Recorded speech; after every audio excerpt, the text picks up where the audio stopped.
Hello YouTube. Welcome to another video on Simon Says Wrestling with your host Simon. I really need to figure out these video editing tools, eh? These videos are getting kind of bland at the moment, but I guess it's not about the presentation. It's more about the content of the videos. But I'm just playing around with a couple of softwares and video editing softwares. If you guys do know of any video editing softwares that you would recommend to a gent, please, feel free to use the comment section. Just let me know which ones I can use to get the best out of everything. I uploaded a short with basically could be the intro of these videos, so obviously I'm still gonna play around and they're gonna keep changing maybe as on every update, just so I can get the hang of the software that I'm using now. But yeah, we're gonna try and make the channel presentable and put in some nice colors just so that the video can have this attraction to it before you get into it. So obviously a couple of weeks ago WWE announced its partnership with TNA. A lot of people might not be familiar with TNA. Well, a lot of people are familiar with TNA, but some of my friends who I obviously hang around and chill with don't have that background of what TNA is, when it was established, and is it as layered as the WWE. I think it would be doing an injustice to TNA to be comparing it to the WWE right now, because in my personal opinion there is no professional wrestling company that even comes close to what WWE is producing, storyline wise, stadiums getting filled up, main events, and obviously with superstars on their roster. So it's a bit crazy to be competing with them on that sort of level. But after they announced the partnership with WWE, that is TNA, I went back. Obviously, I had watched a couple of episodes of TNA back in the days. But when I was watching TNA, it was during that peak main event mafia. They had a main event mafia.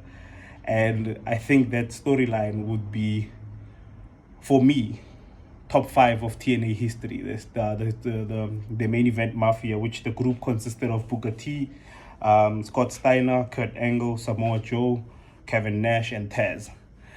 They were a heel faction that ran that company, and then they were like the bad guys that just beat up everyone that didn't agree with them. And in this group, you could see how top superstars had come together to create this stable, and for a while they made it work.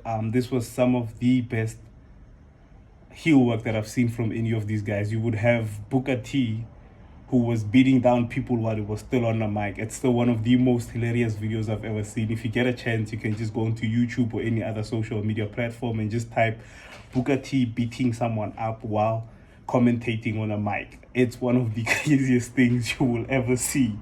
And funny enough, there's a lot of people who don't really have that much background as to it.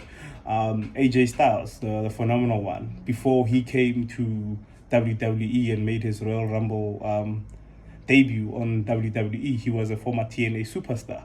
Samoa Joe also was a TNA superstar. I think Jeff Hardy and Matt Hardy also used to dabble in and out of the company, and it brought back a lot of memories, because obviously if you grow up in a time where WWE is the main product, it's very hard to focus on other products.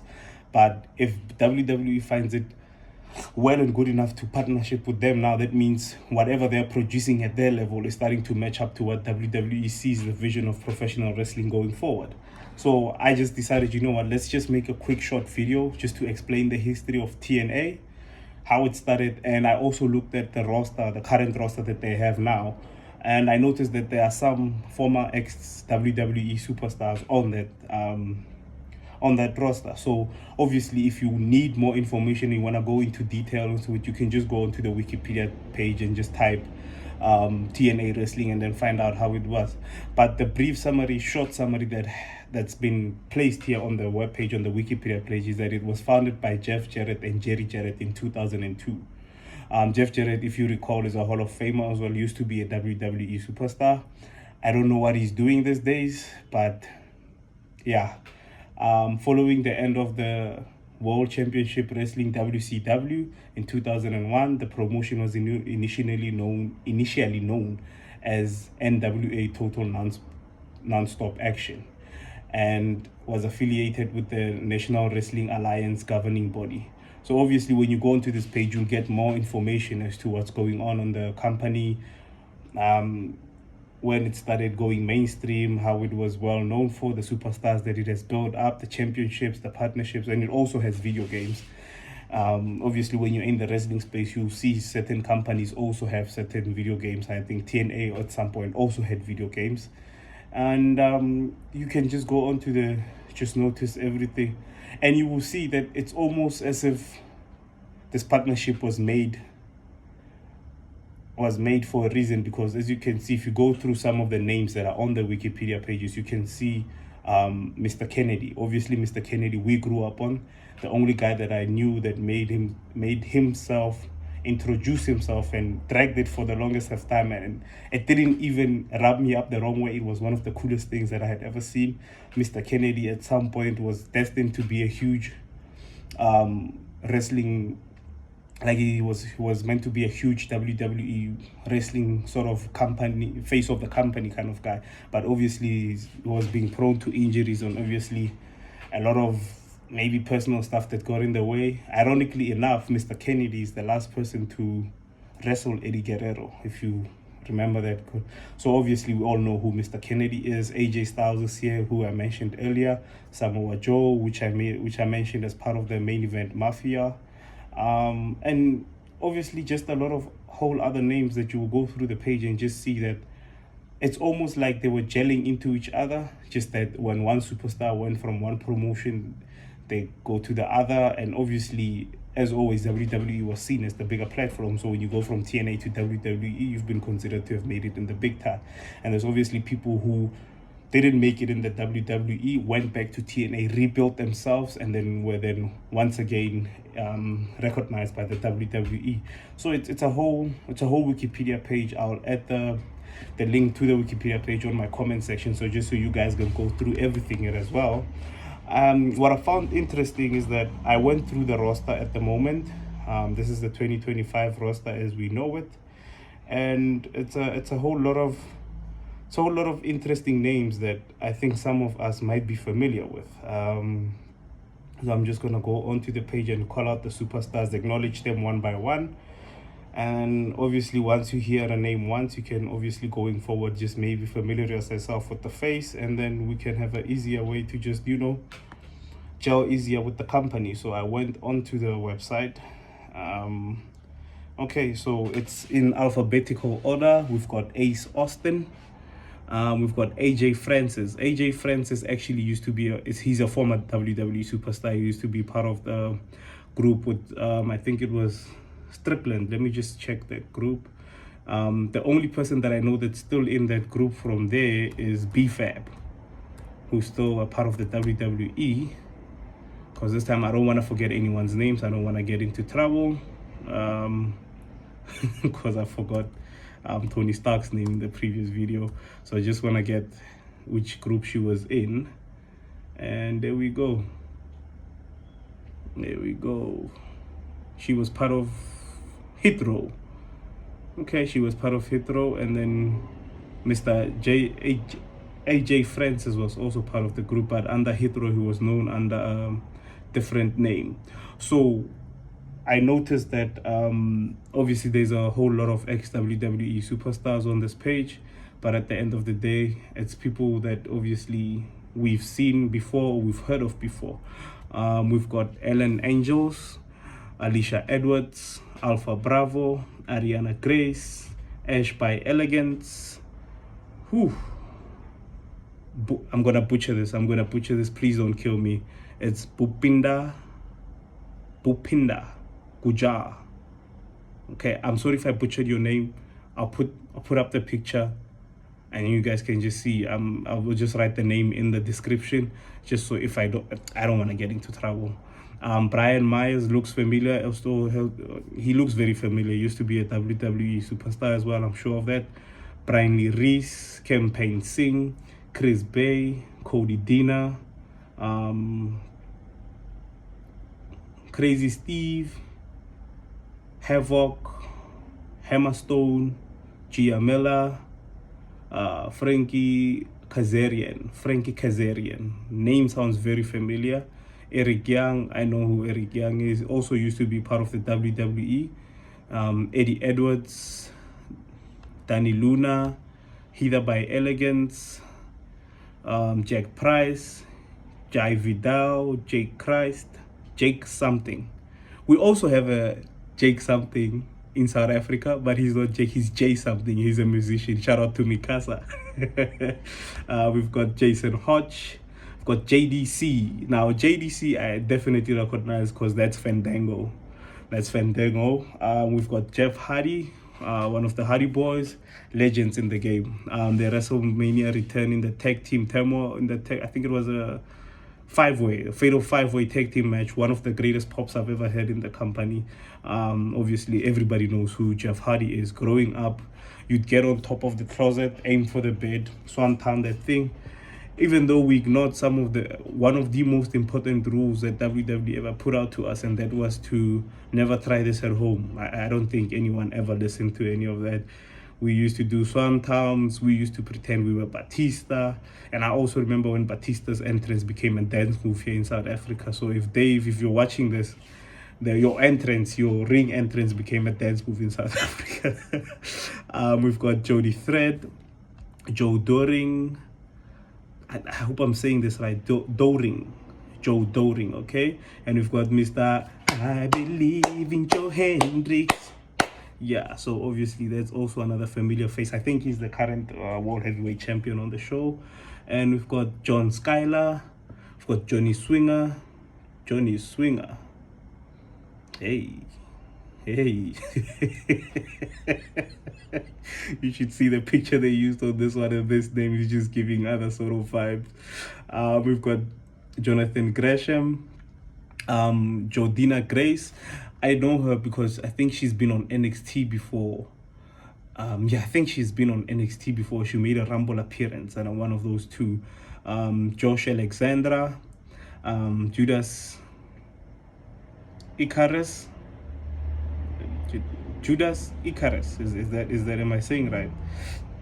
Judas looks like he can betray you. He definitely looks like he can betray you. Casey Navarro, we've got Kevin Knight, we've got Killer Kelly, and we've got Con. Con looks familiar because I think he used to be part of the group Redemption with Mustafa Ali and them, and who recently just signed a contract with TNA, so he's a TNA superstar now. So as you can see, there's a whole lot of chains just intertwining with each other just to make one sort of like a long chain with the WWE. We've got Leon Slater, Lei Ying Lee. Okay, she looks familiar. I think she was a NXT superstar and made it onto the Raw roster. And for some weird reason, the boogeyman at that time, who was the owner of the company, I don't want to say his name, gave her superhero sort of kind of entry. She looks like that lady. I don't know. We've got Masha Slamovich. We've got Matt Cardona. Woo woo woo. You know it. Yeah, no, that's Togo. That's I don't wanna. But he's Matt Cardona. That's what he wants to be known as. But he also used to be a huge WWE superstar. Also opened up his own YouTube channel, gained fame on that YouTube channel, blew up because of it. And his work and everything from ever since he left the WWE has basically just redefined and recrafted himself. I could say the best example closest to what Matt Cardona has done with his career is Drew McIntyre. I'm just waiting for that percentage inch more that he puts in, that puts him back into the WWE, and I think he would fit in very well. He has redefined himself, given the fact that the sort of gimmick that he had when he was in WWE now and what he's pushing now as Matt Cardona is pretty flippin' awesome. We've got Matt Hardy. Obviously, I mentioned that Jeff is in the company, so Matt is also with him. I think they're tag team champions. We've got Matthew Rehwoldt. He looks very familiar. I think his name was it Aiden English. I think it was Aiden English. Yeah, I think it was Aiden English when he was in the WWE. But it looks like he's one of the commentators, or maybe he might have given up his in-ring just to do commentary. We've got Mike Santana, we've got Moose, and we've got Nick Nemeth. Nick Nemeth, the showstopper, obviously. Mr. Pink Tights himself with kisses on it, Dolph Ziggler. Seems like he's one of the champions, but I think he's no longer champion. Joe Henry took the title off of him recently. We've got PCO. PCO looks like one of those guys you don't. Yeah, he looks like you can't fuck with this guy. He looks extra angry on this one, and he has a title. I just can't see what title he has on him. Let me just check here. Oh, the TNA Digital Media Championship. Okay, I think he doesn't have it anymore given the recent event that just happened in TNA. He lost it. We've got the personal concierge. I don't know. I'm butchering these things. I have no fucking clue. But it's the personal something. Looks like, let me just see here. Visual search. I don't want to visual search this guy. Just check what he's all about.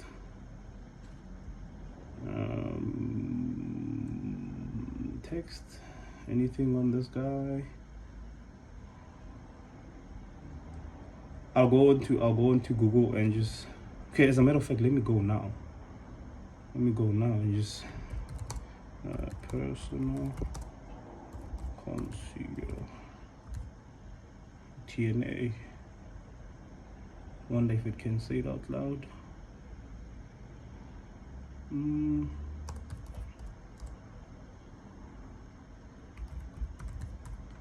me see.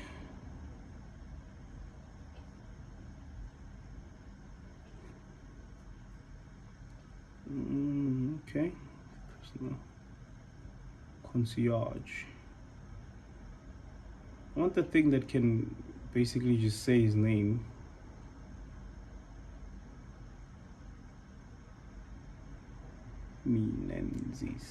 George Menendez. He's a professional wrestling promoter, ring announcer, and manager known under the ring name George Iceman. Ooh. He's the owner and operator of Destiny World Wrestling in Ontario, Canada. So he has his own company. Oh, okay. Cool biscuits. It's sharp. This guy is sharp. Isn't he so bad? I just can't really say his name that well, pronunciation-wise. Please forgive me. Don't kill me, guys. I'm human. I make mistakes. There we go. Let's just go down the list. Go down some more names that we still have on this one. Let's go down the page. There we go. It's so weird thinking that you might have 1,000 people looking at you, that you can't even do basic stuff like just 10 down a page. Flipping awesome. But anyway, we grow and we'll grow with the channel. We've got Rich Swan. Sounds familiar, but yeah. We've got Rosemary, and then we've got Ryan Nemeth. I think this is Dolph Ziggler's younger brother. Might be. Sammy Callahan, Santino Marella. You remember the whole, what was it? It was, how did he do it? Oh, it was like this, and then that was a finishing move. People got pinned to that move. Santino won matches on that move. Savannah Evans, Sheldon Jean, Shira. Looks like one of those. Shira, let me not say anything, but he looks like one of those guys. Remember on Monday Night Raw, there would always be a superstar that's coming soon, and one of them never came, and was this dominant gent that just dipped into the roster and back into NXT. It was weird, but it looks like he was one half of the team. Steph Delander. I'm saying this like it's an Afrikaans. Like, I'm sorry, I'm South African, so it's Steph D. Lander. I think maybe that's how you would pronounce it in like America, like Steph D. Lander. For me, it's gonna be Steph Delander. I'm gonna give her an Afrikaans name. We've got Steve McLean, We've got Su Young, we've got Tasha Steeles, we've got Tessa Blanchard. I've heard a lot about Tessa Blanchard. I saw a video online. I think the crowd was then screaming that she's racist or something like that, but she put on a banger match. I think she has a title on her. Tom Henifan, obviously, is a commentator on this one. Does Tommy Dreamer still wrestle? Wow. Okay, Tommy Dreamer is a legend, guys. He used to be in the ECW. Tommy Dreamer was one of the founding, I wouldn't say like founding fathers of ECW, but hardcore style wrestling. Anytime you see Tommy Dreamer, you see hardcore. So if he's still going at it in this point in time, I'm still gonna go back and watch a whole lot of TNA just to catch up on as to exactly what's been going on. But if he's still wrestling, that's pretty fucking impressive. We've got Travis Williams, we've got Trent Seven, Trey Miguel, we've got Zaya Brookside, and then Zachary Wentz. Okay, and that's basically the current roster that TNA has on them. Looks like very, I don't know if this is the updated one. Obviously, I'll do more research as to the updated one, but I think some of the people that I might have here might be the majority of the roster that's on the show. And it obviously, they're filling up arenas now, filling up a lot of arenas. JBL just from time to time just tends to just appear and then clothesline the living hell out of people. So it's obviously a great company, and if WWE sees the potential to partnership with them, then obviously that means that's something that's going to be great going forward. So it's going to be interesting to see how they mesh up their roster with the WWE roster at the moment. Will they be used as extras, or will they be consistent partnerships between two storylines on one show to put it onto the other? Take superstars from NXT, maybe incorporate the storyline on TNA TV. We never know how it works. But the one thing that I do have that I have a question on, with the TNA roster obviously merging, or with TNA merging with WWE, their rosters are familiar with each other.